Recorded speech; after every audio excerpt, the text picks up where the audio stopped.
पायल एक खुले मिजाज की जिंदा दिल लड़की होती है जिसे उसके पापा ने फुल्ली सेल्फ इंडिपेंडेंट बनने के लिए सब कुछ सिखाया हुआ होता है। एक शाम पायल अपनी बाइक पर सीटी बजाते हुए कॉलेज से घर वापस पहुंचती है, जिसे देखते ही उसकी मम्मी गुस्से में पूरा घर सिर पर उठा लेती है।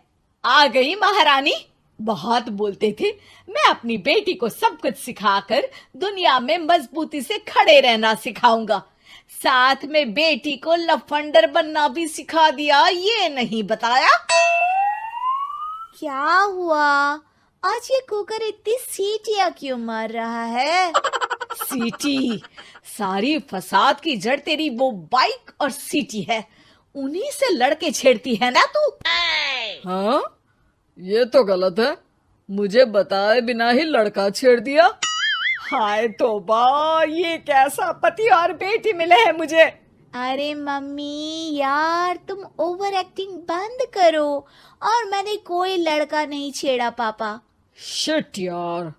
अच्छा मम्मी, आप पहले मुझे ये बताओ कि आपको ये सब बेकार बातें बताता कौन है? अच्छा, तूने कोई लड़का नहीं छेड़ा?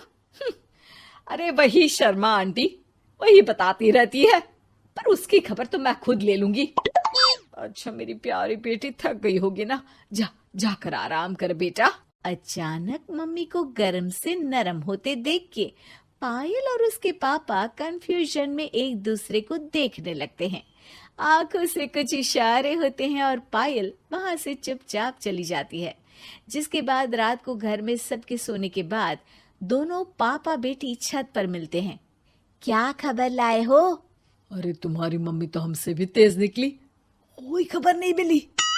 क्या यार पापा, पता नहीं अब मेरी मदर इंडिया कौन सा बम फोड़ेंगी। इसी के साथ दोनों अपने कमरे में वापस जाकर सो जाते हैं। अगली सुबह पायल जैसे ही कॉलेज जाने के लिए तैयार होकर कमरे से बाहर निकलती है तो उसकी मम्मी उसे लड़के वालों के सामने ले जाकर खड़ा कर देती है। जी, ये है मेरी बेटी पायल, थोड़ी चंचल है लेकिन बहुत नेक दिल और होशियार है। देखते ही देखते कुछ घंटों में पायल और शुभम का रिश्ता पक्का हो जाता है, जिसके कुछ दिनों बाद पायल शादी कर अपने ससुराल पहुंच जाती है। सोचा था मम्मी कोई बम फोड़ेंगी, पर उन्होंने तो सीधा मुझे उम्र कैद की सजा ही दे दी।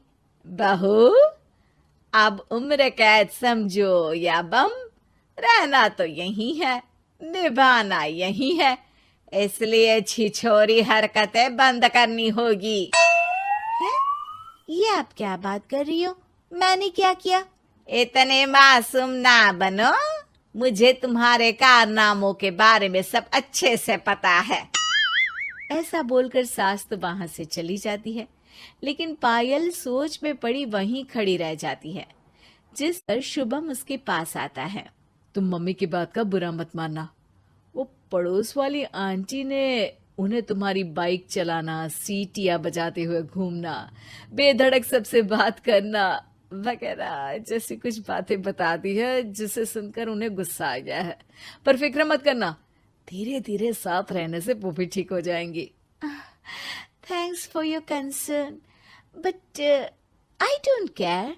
पायल सीधा अपने कमरे में चली जाती है। अगली सुबह कॉलेज जाने के लिए तैयार हो सीटी बजाते हुए कमरे से बाहर निकलती है, जिसे देख सास गुस्से से तिल मिला उठती है। महारानी, शादी के अगले ही दिन ये हीरोइन बनकर कहाँ चल पड़ी? और ये लफंगों की तरह सीटियां बजाना बंद करो। ये हमारा घर है, कोई सड़क नहीं जहाँ तुम आवारागर्दी करती घूमो। मम्मी जी, सीटी बजाने और कंफर्टेबल कपड़े पहनने से लोग कब से आवारा बनने लगे? इसी के साथ सास बहू का युद्ध शुरू होने ही वाला होता है कि शुभम वहां पहुंच जाता है। अब माँ, उसका कॉलेज है इसलिए ऐसे तैयार हुई है। और पायल, तुम भी माँ को समझने की थोड़ी कोशिश करो ना प्लीज। सिचुएशन संभालकर शुभम और पायल घर से निकल जाते हैं। इसी तरह दिन बीतने लगते हैं, जिससे सास बहू की लड़ाइयों के बीच शुभम पिसता रहता है, लेकिन साथ ही वो दोनों एक दूसरे की आदतों को अपना भी लेती हैं। पर पायल का सीटी बजाना सास को आज भी नागवारा ही होता है। आसमान गिर जाएगा, धरती फट जाएगी, पर इसकी सीटी ना जी ना, कभी बंद नहीं होगी। अरे मम्मी जी, जब आप मेरे कुछ बोले बिना सीटी से ही समझ जाती हो कि मैं क्या बोल रही हूँ, फिर इसे बदलने की क्या जरूरत? यही तो हमारी यूनिकनेस है। पायल की बात से ज्यादा सहमत ना होते हुए भी सास हंस पड़ती है। उसी शाम पूरा परिवार घूमने जाने का प्लान बनाकर घर से निकल जाता है और उनके जाते ही घर में चोर घुस आते हैं और तभी वो सब भी दोबारा घर के अंदर आते हैं बाहर से। क्या यार पायल, एक शाम भी फोन के बिना नहीं रह सकती थी क्या? घर में ही तो फोन है, कहाँ चला जाता? अब जल्दी अंदर जाकर अपना फोन लाओ, मम्मी और मैं यहीं बाहर वेट करते हैं। ज्यादा बोल रहे हो, देखो अब और धीरे काम करूंगी। ऐसा बोलकर पायल घर के अंदर जाती है और बहुत देर तक बाहर निकल कर नहीं आती। अरे ये तो सच में जानबूझकर लेट करने लगी। चल कर देखते हैं ना। दोनों जैसे ही मेन डोर के नजदीक पहुंचते हैं, उन्हें पायल के सीटी बजाने की आवाज सुनाई देती है। हमें लेट करके खुद मजे से बैठी सीटियां बजा रही है। अरे गधे, ये मजा नहीं सजा है, जल्दी से पुलिस को फोन कर। माँ की बातों से कंफ्यूज्ड शुभम उसे देखता ही रहता है। सास खुद ही पुलिस को फोन कर देती है। कुछ देर बाद वो दोनों पुलिस के साथ घर के अंदर जाते हैं तो पायल एक कुर्सी पर बंधी होती है और सास को देखते ही दोबारा सीटी बजाने लगती है। सीटियों की दुकान फिर से शुरू हो गई तू? और क्या इन सबको कह रही है कि चोरा है चोरा है?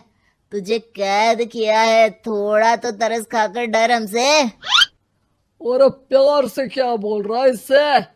अरे इसके सर पर बंदूक लगा, ठोक दे इसको। अरे चल झूठे, तेरे पास तो हथियार है ही नहीं। सास की बात सुन वहां मौजूद सारे इंसान हैरान रह जाते हैं और पुलिस तुरंत उन चोरों को अरेस्ट कर लेती है। आपको कैसे पता कि इनके पास हथियार नहीं है? अरे सीटी नहीं तो बताया।